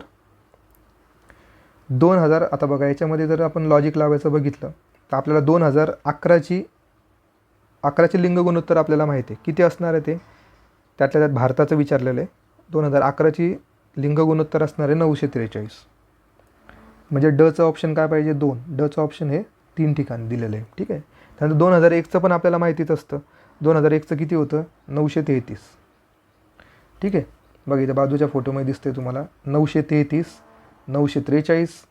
जर भारत जेव्हा स्वतंत्र झाला त्याच्यानंतर जर बघितलं आपण त्या जनगणनेमध्ये 946, म्हणजे 946 आपण आतापर्यंत क्रॉस केलेलं नाही. ठीक आहे. जे दिसते बघा तुम्हाला 946. म्हणजे 946 हा आकडा फार महत्त्वाचा आहे आपल्यासाठी. त्यानंतर आपण 61मध्ये बघितलं तर 941वर आला. 941वर. ठीक आहे. त्यानंतर 1981ला जर बघितलं आपण तर तो आला 934वर. ठीक आहे. हा जो डेटा आहे तो बऱ्यापैकी आपल्याला माहितीच पाहिजे. ठीक आहे. तर बघूयात आपण बाकीचे ऑप्शन. 1981ला काय असणार आहे मग? 934 आणि 1961मध्ये 941. ठीक आहे. म्हणजे आपलं उत्तर काय असायला हवं मग? 2 नंबर. पुढचा प्रश्न आहे. फेरेलचा नियम असे सांगतो की उत्तर गोलार्धात वारे हे त्यांच्या मूळ दिशेपासून उजवीकडे वळतात. आणि दुसरं विधान आहे फेरेलचा नियम असं सांगतो की दक्षिण गोलार्धातचे वारे आहेत ते मूळ दिशेच्या कुठे वळत आहेत? डावीकडे वळतात. तर हे जे पहिले दोन्ही विधान आहेत ते बरोबर आहेत. तर आपण असं बघितलं इथं तर हे जे वारे आहेत, वरचे जे वारे आहेत उत्तर गोलार्धातले, जर समजा त्यांची ही मूळ दिशा आहे. ठीक आहे. मग फेरेलचा नियम का सांगतो? जर त्यांची मूळ दिशा ही असेल तर त्यांच्या उजवीकडे म्हणजे ते वारे असे वळायला पाहिजे. ठीक आहे. आणि जर खालचे वारे जर वर येत असेल साऊथमधले, त्यांची ही मूळ दिशा असेल तर फेरेलच्या नियमानुसार ते कोणत्याच दिशेने वळायला पाहिजे? त्यांच्या डाव्या बाजूला. ठीक आहे. अशा पद्धतीने. म्हणून आपण जर बघितलं आपलं हवामान टॉपिकमध्ये आपण जर वारे जेव्हा शिकतो तेव्हा आपण बघतो की इकडचे जे वरचे वारे असतात ते अशा पद्धतीने वाहतात. इथे एक पट्टा असतो. आणि खालचे वारे जर आपण बघितलं ते अशा पद्धतीने वाहतात. म्हणजे इथं कुठून येतात? पूर्वेकडून येतात खालचे. ठीक आहे. आणि ते अशा प्रकारे त्यांची दिशा असते. तर फेरेलचा नियम इथं बरोबर ठरतो आहे. म्हणजे पहिले 2 विधान तर बरोबर आहे. त्यानंतर फेरेलचा नियम हा कोरिओलिसिस बलावर आधारित असतो. ते यस, हे पण विधान बरोबर आहे. ते कोरिओलिसिस बलावर असतो, अवलंबून असतो. म्हणजे आपलं उत्तर असणार आहे अ, ब आणि क. पुढचा प्रश्न आहे आपला रिमोट सेन्सिंगवर. खालीलपैकी संवेदकाचे प्रकार कोणते? म्हणजे टाईप्स ऑफ सेन्सर आपल्याला विचारत आहेत. टाईप ऑफ सेन्सर म्हणजे काय? तो सेन्स करू शकतो असे साधनं कोणते आहेत? तर कॅमेरा सेन्स करतो का? ते यस, तो करतो. त्यानंतर रडार पण आपल्याला माहिती आहे की तो सेन्सर म्हणून काम करतो. त्यानंतर छायाचित्र म्हणजे फोटोग्राफला आपण म्हणू शकतो का ते सेन्सर आहे? नाही. स्कॅनर पण स्कॅन करतो, सेन्स करतो. त्याच्यामुळे इथे फक्त फोटोग्राफ जे आहे ते नसायला हवं. म्हणजे आपलं उत्तर आहे आपलं सी सोडून बाकी, म्हणजे इथं सी आहे, इथं सी आहे, इथं सी आहे, म्हणजे आपलं उत्तर काय असायला हवं 3 नंबर. फोटोग्राफ याच्यामध्ये येत नाही. त्यानंतर पुढचा प्रश्न आहे, बरोबर विधान आपल्याला सांगायचं आहे. 24 जुलै 1998 रोजी एका कार्यरत उपग्रहावर युरोपियन अग्निमानाचे अवशेष आढळले. ठीक आहे. त्यानंतर फेब्रुवारी 2006 संयुक्त संस्थानाच्या इरिडियम 33 सक्रिय उपग्रहाची रशियाच्या कॉस्मॉस 2251 चा निष्क्रिय मिलिटरी उपग्रहाशी टक्कर झाली. त्यानंतर UR राव उपग्रह केंद्राने 14 सप्टेंबर 2022 रोजी आपले सुवर्ण महोत्सवी वर्ष साजरे केले. ठीक आहे. म्हणजे सुवर्ण महोत्सवी वर्ष साजरं केलं याचा अर्थ काय की UR राव उपग्रह हा 1972ला स्थापन झालेला असणार आहे. ठीक आहे. आता बघूयात. आता हा जो प्रश्न आहे तो थोडा डिफिकल्ट लेवलचा आहे. तर तुम्हाला याची माहिती असेल तर तुम्ही हा सॉल्व करू शकता. ठीक आहे. नाही तर तुम्हाला स्किप करता येईल. तर जर आपण माहिती घेऊ थोडी, तर हे जे आहे UR राव उपग्रह सेंटर हे फार महत्त्वाचं आहे. कारण की या सेंटरचं जे मेन काम आहे ते आहे उपग्रह बनवणं. ठीक आहे. आणि मग आपल्याला माहिती आहे की आपण जेवढे आतापर्यंत सॅटेलाईट सोडलेले आहेत आकाशामध्ये, ते सॅटेलाईट सोडण्याचं काम हे दुसऱ्या संस्थेचं आहे. इस्रो या संस्थेचं काम काय, सॅटेलाईट वगैरे लॉन्च करणं. पण मेन जे सॅटेलाईट असतं ते बनवण्याचं काम जे आहे, ते निर्मिती करण्याचं जे काम आहे ते कोण करत असतं, UR राव उपग्रह सेंटर. तर त्याची स्थापना जर आपण बघितली ती 1972ची. मग जर 1972ची स्थापना असेल तर 2022ला किती वर्ष कंप्लीट झालेले असतील त्याला, 50 वर्ष. आणि 50 वर्ष कंप्लीट झाले त्याला आपण काय म्हणतो, सुवर्ण महोत्सवी वर्ष. हे जे पहिले 2 विधान आहेत ते थोडे डिफिकल्ट आहे, कारण की ते तुमच्या वाचण्यात नसतात आणि लॉजिक लावणं थोडं तुम्हाला अवघड जाऊ शकतं. त्याच्यामुळे याचं उत्तर काय दिलेलं आहे आयोगाने, तर फक्त विधान सी बरोबर आहे. पहिले 2 विधान हे चुकीचे ठरवलेले आहेत. ठीक आहे. चला पुढे जाऊयात. आता पुढचा प्रश्न हा इझी कॅटेगरीमधला आहे. यामध्ये इकडे देश दिलेले आहेत आणि इकडे काही उपग्रह दिले आहेत, त्याच्या आपल्याला जोड्या लावायच्या आहेत. ठीक आहे. आता आपल्याला माहिती आहे याच्यातला भारताचा कोणता असणार आहे, कार्टोसॅट असणार आहे. ठीक आहे. म्हणजे डचं काय असायला हवं, 3 नंबर. डचं 3 एकाच ठिकाणी. ठीक आहे.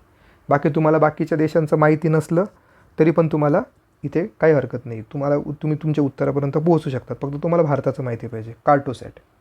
ठीक आहे. बाकीचे पण आपण लावून घेऊयात.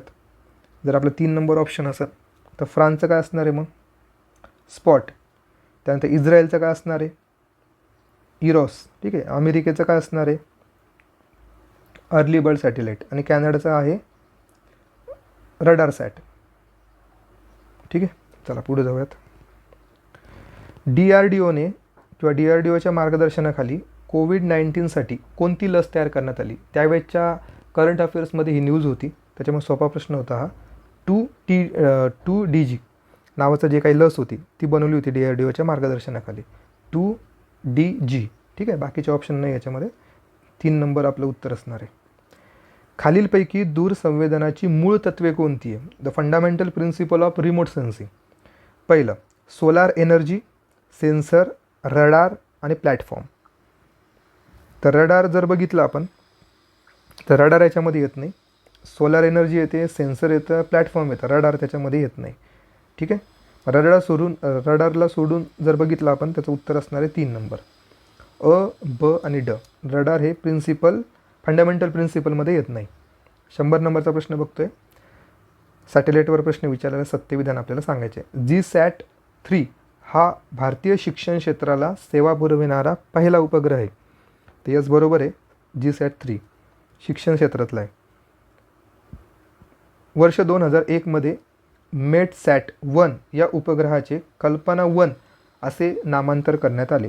याच्याविषयी थोडी माहिती घेऊ. हा जो METSAT-1 आहे याचं लॉन्चिंग जर आपण बघितलं तर ते झालं होतं 12 सप्टेंबर 2002ला. पण तुम्हाला माहिती असेल की भारतीय वंशाच्या कल्पना चावला यांचं जे निधन झालं होतं स्पेसमध्ये ते झालं होतं 1 फेब्रुवारी 2003ला. तर या घटनेमुळे त्यावेळेसचे तत्कालीन पंतप्रधान होते अटल बिहारी वाजपेयी. तर यांनी काय केलं होतं, या METSATचं नामांतर केलं होतं. ते काय केलं होतं, कल्पना-1. हे नामांतर कधी करण्यात आलं, 5 फेब्रुवारीला. 5 फेब्रुवारी 2003ला. कोणी केलं होतं, वाजपेयी यांनी केलं होतं. ठीक आहे. त्याच्यामुळे इथं काय असायला हवं, 2001च्या ऐवजी 2003 असायला हवं होतं. ठीक आहे. म्हणजे आपल्याला माहिती पाहिजे की कल्पना चावलांचं निधन कधी झालेलं होतं. जर कल्पना चावला यांचं निधन 2003ला झालेलं असणार आहे, तर 2001ला का नामांतर करणार आहे. ठीक आहे. हा बेसिक लॉजिक आहे त्याच्यामध्ये. त्याच्यामुळे बी नंबरचं विधान इथं चुकीचं ठरतं. मग जर बी नंबरचं विधान चुकीचं ठरत असेल तर इथं बी आहे हे नाही येणार, इथं बी आहे हे पण येणार नाही. ठीक आहे. आणि आपल्याला ऑलरेडी माहिती आहे ए बरोबर आहे, तर ए इथं पण आहे, ए इथं पण आहे. ठीक आहे. आता सी नंबरचं विधान चेक करू आपण. भारतीय वायुसेनेला सेवा पुरविणारे GSAT-7A GSAT-7A या उपग्रहाचे टोपण नाव अँग्री बर्ड आहे.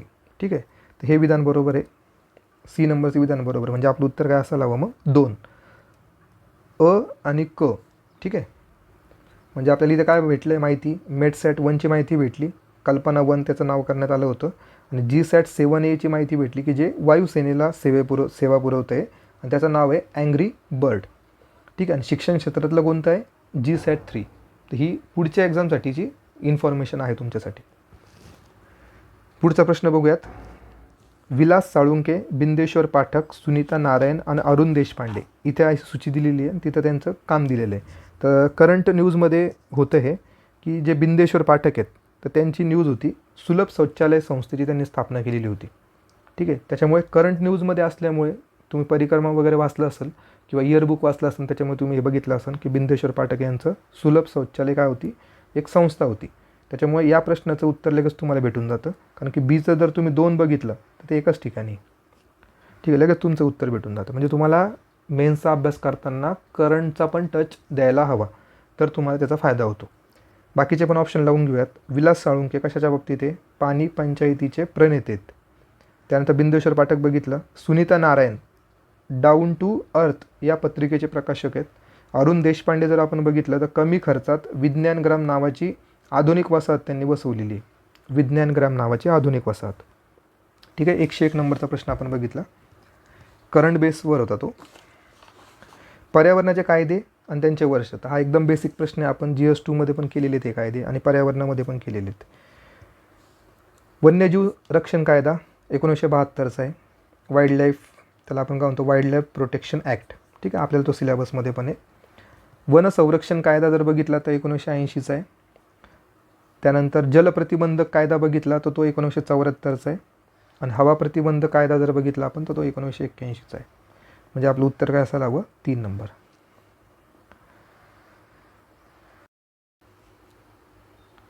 एकशे 3 नंबरचा आपण प्रश्न बघतोय. कार्बन डायऑक्साईड आणि सोलार विकिरण, त्याला आपण सोलार रेडिएशन असं म्हणतो, यांचा जवळचा संबंध आहे का, ते यस बरोबर आहे, त्याचा जवळचा संबंध आहे.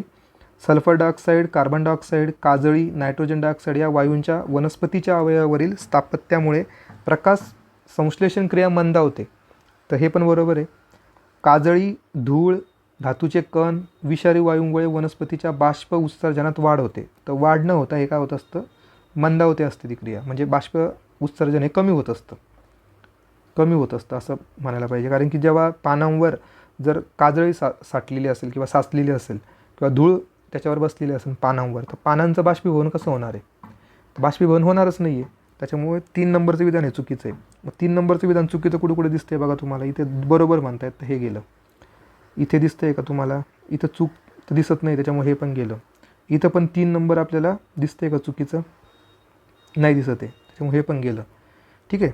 मग आपल्याला 3 कुठे चुकीचं दिसतंय, फक्त 4मध्येच दिसतंय, कारण की ते 3 नंबर ऑप्शन नाही, 1, 2, 4 बरोबर आहे. आणि आपल्याला माहिती आहे की 3 चुकीचं आहे. त्याच्यामुळे तुम्ही अशा प्रश्नाचं थोडं लॉजिक वगैरे लावून उत्तर देऊ शकतात. बाकीचं जरी तुम्हाला माहिती नसली तरी. शेवटचं विधान वाचू. पृथ्वीच्या सरासरी तापमान वाढले तर काय होऊ शकतं, वातावरणातील आर्द्रतेचे म्हणजे ह्युमिडिटीचे प्रमाण कमी होते आणि त्याचा परिणाम काय होतो, हवेच्या अभिसरणावर होतो. तर यस हे पण विधान बरोबर आहे. म्हणजे यामध्ये 1, 2 आणि 4 हे विधान बरोबर आहेत आणि 3 नंबरचं विधान हे चुकीचं आहे. त्यानंतर खालील जागतिक पातळीवरील जैवविविधता तप्तस्थळांची संबंधित विधानांचे परीक्षण करा. तप्तस्थळ म्हणजे आपल्याला बायोडायव्हर्सिटी हॉटस्पॉटबद्दल विचारलेलं आहे इथे. जागतिक पातळीवरील कमीत कमी 325 लुप्तप्राय प्रजाती जैवविविधता तप्तस्थळ म्हणजे हॉटस्पॉट हे पश्चिम घाटात आढळून येतात. ठीक आहे. त्यानंतर जागतिक पातळीवरील तप्तस्थळांपैकी भारतातील हिमालय हे काय एक हॉटस्पॉट आहे. तेच आपल्याला माहिती आहे हिमालय हे काय एक हॉटस्पॉटमध्ये येतं. 4 हॉटस्पॉट आहे आपल्याकडे. ठीक आहे, हिमालय आहे, पश्चिम घाट आहे, सुंदा लँड आहे. ठीक आहे, त्याच्यामुळे आपलं उत्तर काय असायला हवं इथे दोन्ही विधानाबरोबर, म्हणजे 3 नंबर ऑप्शन आपलं उत्तर आहे. म्हणजे हा पर्यावरणाचा भाग सुरू झालेला आहे इथे. त्यानंतर पानांचा कचरा, शैवाल, खेकडा, मांसाहारी मासे ही कोणती प्रणाली आहे, ही कोणती सिस्टीम आहे? Option 1 carnivore food system. तर कार्निवर असणार आहे का इथं पानाचा कचरा असल्यामुळे? नाही. त्यानंतर फूड वेब असणार आहे का? नाही. फूड वेबमध्ये काय असतं, सगळं मिक्स असतं. फूड जाळं म्हणजे काय, त्याच्यामुळे सगळ्या फूड सायकल या मिक्स असतात, त्याच्यामुळे हे पण त्याच्यामध्ये येणार नाही. 1 पण नाही, 3 पण नाही. तर आपलं उत्तर इथं असणार आहे डेट्रिएटस फूड चेन, संशकली अन्न साखळी, हे याचं उत्तर असणार आहे. ठीक आहे, 2 नंबर आपलं इथं उत्तर आहे. चला पुढे जाऊयात. पुढं काय दिलेलं आहे आपल्याला, काही योजना दिलेल्या आहेत आणि त्यांचे इयर आपल्याला सांगायचे आहेत. ठीक आहे, तर बघूयात आपण. राष्ट्रीय कुटुंब नियोजन कार्यक्रमाचा आरंभ कधी झाला? डायरेक्टली उत्तर देऊन टाकूयात आपण. 1952मध्ये. भोर समिती जर बघितली ती आरोग्याच्या बाबतीत 1946ची आहे. नवीन राष्ट्रीय लोकसंख्या धोरण कधी अंमलात आलं? तर हे सोपं आहे बघा, तुम्हाला माहिती असेल. नवीन लोकसंख्या धोरण हे 2000चे. आणि कुटुंब नियोजन विभागाचे कुटुंब कल्याण विभाग हे जे नामांतर आहे कधी झालं? 1977ला झालं. म्हणजे आपलं उत्तर असायला हवं 3 नंबर. भारतात 2001च्या जनगणनेनुसार उत्तर प्रदेश राज्यात सर्वात जास्त तर डॅश डॅश राज्यात सर्वात कमी लोकसंख्येचा आहे. सर्वात कमी लोकसंख्या कोणत्या राज्याची आहे? मणिपूर, सिक्कीम, नागालँड की वरीलपैकी नाही? सिक्कीमची आहे. ठीक आहे, सिंपल क्वेश्चन होता. चला पुढे जाऊयात. खालीलपैकी कोणत्या उगम स्रोतांनी लोकसंख्येची द्वितीयक माहिती गोळा केली जाऊ शकते? सेकंडरी पॉप्युलेशन इन्फॉर्मेशन कोणत्या गोष्टींमधून आपण कलेक्ट करू शकतो? त्याचं उत्तर असणार आहे वरीलपैकी सर्व. कारण की बघा, जनगणना अहवाल त्यातून मिळणार, जीवनविषयक महत्त्वाच्या घटनांची नोंदणी पद्धत, राष्ट्रीय नमुना सर्वेक्षण, त्याला आपण सॅम्पल सर्वे असं म्हणतो, आणि आंतरराष्ट्रीय प्रकाशने म्हणजे इंटरनॅशनल पब्लिकेशनमध्ये जे काही डेटा आहे त्यावरून पण आपल्याला काय समजू शकतं? Secondary population information. या सगळ्या गोष्टीतून आपल्याला समजतं, म्हणून आपण वरीलपैकी सर्व हे उत्तर दिलेले आहे. पुढे 2011ची जनगणना विचारली आपल्याला महाराष्ट्रातील जिल्ह्यांचा लोकसंख्येच्या घनतेनुसार चढता क्रम लावायचा आहे. ठीक आहे, सगळ्यात कमी घनता म्हणून सर्वात जास्त घनता, अशा पद्धतीने. तर याचं उत्तर जर आपण बघितलं तर बघा, इथं सगळीकडे चंद्रपूर दिलेलं आहे. ठीक आहे, सगळ्यात शेवटचा जो ऑप्शन त्याच्यावरून आपण ठरवू शकतो. तर बघा, इथे काय वाशिम आहे, इथं गोंदिया आहे, इथं भंडारा आहे. तर भंडारा असायला हवं, तसे ऑप्शन किती आहे? 2 आहेत. ठीक आहे, मग भंडाराच्या आधी काय आहे आपण वाचलं होतं? गोंदिया. तर गोंदिया भंडाराच्या आधी पाहिजे, असं ऑप्शन कुठे दिसतंय तुम्हाला? फक्त 1 नंबरमध्ये दिसते, गोंदियाच्या नंतर भंडारा. त्याच्यामुळे आपलं उत्तर असणार आहे 1 नंबर. चंद्रपूर, त्यानंतर वाशिम, त्यानंतर गोंदिया, त्यानंतर भंडारा. भंडाराची या ऑप्शनपैकी सर्वात कमी घनता आहे. महाराष्ट्रातील खालील जनगणना वर्षामध्ये लोकसंख्येची दशवार्षिक वाढ आणि जनगणना वर्ष याचा जोड्या लावायचा. हा एकदम सिंपल क्वेश्चन आहे, कारण की आपल्याला माहिती आहे 1971मध्ये भारताचं जे काही दशवार्षिक वाढ होतं ते सर्वाधिक होतं. यातला सर्वाधिक मोठा आकडा कोणता आहे? 27.45. तो कधी असायला हवा? 1971मध्ये. म्हणजे 1चं काय पाहिजे? 1 नंबर. एकच ऑप्शन आहे. ठीक आहे, एकदम इझिएस्ट क्वेश्चन. बाकीचं पण लावून घेऊयात आपण. 1981मध्ये किती होतं दशवार्षिक वाढ? 24.25. 1991ला किती होतं? 25.73. आणि 2001मध्ये होतं 22.73. आणि 2011ला किती आहे आता? 17%. ठीक आहे, 17.7 समजा. चला पुढे जाऊयात. दर सेकंदाला 3 लाख किलोमीटर किंवा 1,86,000 मैल वेगाने प्रवास करणाऱ्या विद्युत चुंबकीय लघुलहरीद्वारे सूर्याच्या पृष्ठभागापासून उत्सर्जित होणाऱ्या उष्णतेला काय म्हणतात? ऑप्शन आहे इन्सुलेशन, सन फ्लेअर, ट्रान्समिशन की रिफ्लेक्शन. याचं उत्तर असणार आहे सौर ऊर्जा. ठीक आहे, आता हा जो प्रश्न आहे तो कोपेनवर विचारलेला आहे, कोपेनचे वर्गीकरण. तर आपण ऑलरेडी कोपेन, त्रिवार्ता यांच्या जे हवामानाचे विभाग आहेत ते आपण ऑलरेडी आपल्या टेलिग्राम चॅनलवर टाकलेले आहेत. ते जर तुम्ही बघितले नसेल तुम्ही सर्च करून बघू शकता. याच्यावर वारंवार प्रश्न येतो आणि प्रीला पण याच्यावर प्रश्न येण्याचे चान्सेस जास्त असतात. कोपेनचं वर्गीकरण आणि त्रिवार्ताचं वर्गीकरण. ठीक आहे, तर मग एम म्हणजे काय? एमचं जर आपण जोडी लावली तर आपण समजा बघून घेऊयात कोपेनचं. हां, एम जर बघितलं आपण तर रायगड, रत्नागिरी आणि सिंधुदुर्ग. BHH बघितलं तर अहमदनगर, धुळे, जळगाव, सोलापूर या भागामध्ये. आणि AW जर बघितलं तर त्याच्यामध्ये येतं परभणी, अमरावती, वाशिम आणि हिंगोली, म्हणजे कमी पावसाचा प्रदेश जो आहे AW वाला, तर तो त्याच्यामध्ये येतो. ठीक आहे. आता याच्यामध्ये आपण जास्त एक्सप्लेनेशन नाही करणार, कारण की भरपूर वेळा आपण PYQमध्ये हा कोपेन आणि त्रिवार्ताचं वर्गीकरण घेतलेलं आहे. त्याच्यामुळे आपण डायरेक्टली उत्तरावर येऊ. 2 नंबर याचं उत्तर असणार आहे. त्यानंतर भूपृष्ठावरून दीर्घ लहरीच्या द्वारे उत्सर्जित होणारी उष्णता आणि त्याचे प्रमाण यांच्या योग्य जोड्या लावा. उत्सर्जित केलेली इथं उष्णता दिलेली आहे आणि इथे त्याचे प्रमाण आहे. तर ऑप्शन बघूयात. पृथ्वीपर्यंत पोहोचू न शकणारी, भू उत्सर्जनाद्वारे वातावरणाकडे जाणारी, सांद्री भवनाद्वारे उत्सर्जन होणारं आणि अभिसरण क्रियेने उत्सर्जन होणारं, आणि इकडे त्याचं प्रमाण दिलेलं आहे. तर याच्यामध्ये आपण जर बघितलं तर सर्वात जास्त पर्सेंटेज जर बघितलं तर पृथ्वीपर्यंत पोहोचू न शकणारी जी उष्णता असते ती सर्वात जास्त असते. तर ती किती आहे? 49%. जी की पृथ्वीपर्यंत पोहोचू शकत नाही, वरच्यावरती काय होऊन जाते, उत्सर्जित केली जाते. त्यानंतर भू उत्सर्जनाद्वारे म्हणजे आपण जे म्हणतो लँड सरफेसद्वारे ॲटमॉस्फिअरमध्ये मिळणारी जी एनर्जी असते ती किती आहे? 23%. त्यानंतर जर बघितलं आपण तर रॅडिएटेड बाय कंडेन्सेशन, त्याच्यानुसार होणारं किती आहे? 19%.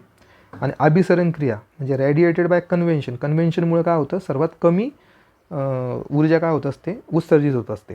तर ते किती असणार आहे? 9%. म्हणजे आपलं उत्तर काय असणार आहे? 1, 2, 3, 4, 1 नंबर. त्यानंतर परत एकदा प्रश्न आहे तापांबर वगैरेवर, लेयर्सवर. तापांबरामध्ये जसे जसे उंच जावे तसे तसे तापमान कमी कमी होत जाते.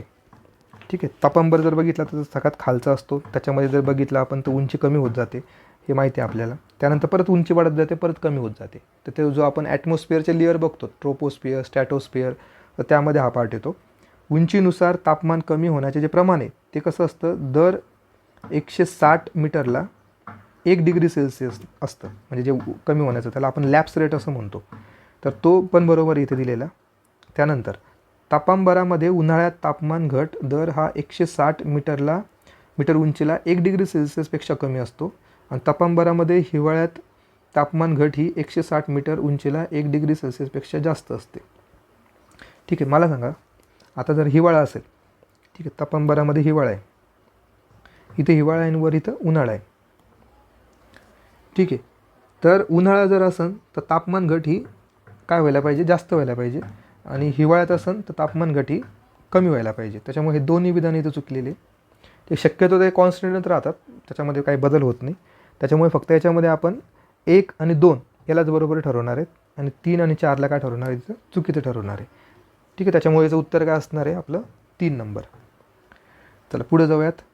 पुढे आपल्याला काय केलेलं आहे?